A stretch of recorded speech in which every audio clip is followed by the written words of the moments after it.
ក្នុងដៃរបស់ខ្ញុំនេះគឺជាផ្លែឈើហើយនឹងភេសជ្ជៈចង់ដឹងអត់តែខ្ញុំមកទីតាំងវងមូលថ្មគោលនេះធ្វើឲ្យម្ដងទៀតជំរាបសួស្តីអ្នកគ្នាខ្ញុំបាទដុល្លារខោតាឈ្មោះឡាប៊ីអញ្ចឹងអ្នកគ្នាខ្ញុំបានមកវងមូលថ្មគោលម្ដងទៀតហើយគឺខ្ញុំមកអបអសាទរ 52k follower 52k អ្នកមើល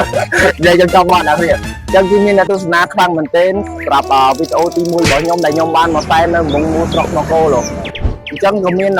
វីដេអូមួយហ្នឹងខ្ញុំក៏បានឲ្យអ្នកគ្នាខមមិនថាខ្ញុំជាអ្នកស្រុកថ្មគោលមែនអត់អញ្ចឹងគឺមានអ្នកខមមិនពីច្រើនខ្លាំងមែនទែនពេញហ្នឹងហើយក៏មានខមមិននៅក្នុង TikTok ក៏ច្រើនដែរ share វីដេអូហ្នឹងក៏ច្រើនដូចគ្នាដែរ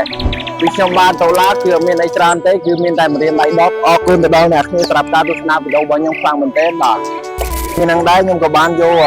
ផ្លែឈើនិងភេសជ្ជៈមកកាន់វងមូលថ្មគោលម្ដងទៀតហើយដោយសារតែមានបងប្អូនរបស់យើងខមមិនថាបងប្អូនខ្លះក៏ថាអត់ដែលបានមកអុជធូបទេហើយបងប្អូនខ្លះទៀតថាឲ្យខ្ញុំយកផ្លែឈើមកស្វាយនៅវងមូលស្រុកថ្មគោលនេះឲ្យជួយសុំទឹកភ្លៀងហងហើយការពីម្សិលមិញបងប្អូនគឺមានភ្លៀងខ្លាំងមែនទែនភ្លៀងប្រហែលជា2-3ម៉ោងដែរទើបមកត្រូវស្រែបងប្អូនអ្នកគ្នាបាទតែឥឡូវខ្ញុំសែនសុំសែនផ្លែឈើផ្លេចលើថ្ងៃនេះដែរជាថ្ងៃច័ន្ទដើមទ្របខ្ញុំបានយកផ្លែឈើមកថ្វាយនៅរង្វង់មូលស្រុកថ្មគោលសូមឲ្យបារមីវត្ថុស័ក្តិសិទ្ធិនៅស្រុកថ្មគោលលោកតាមិនលោកតាកណ្ដៀវថែសានៅទីស្រុកថ្មគោលនេះសូមឲ្យកូនចៅនិងអ្នកទស្សនារកស៊ីមានបានតិចតិច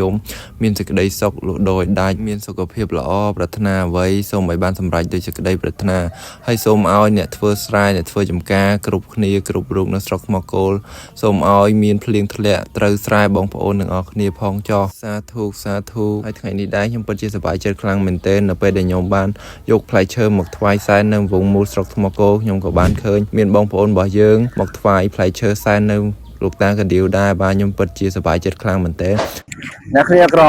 ខ្ញុំឥឡូវចាប់ផ្ដើមភ្លៀងអ្នកគ្នា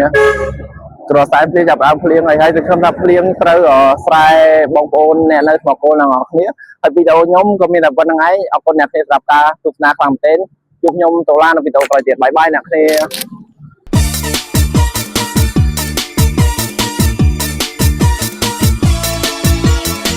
ចប់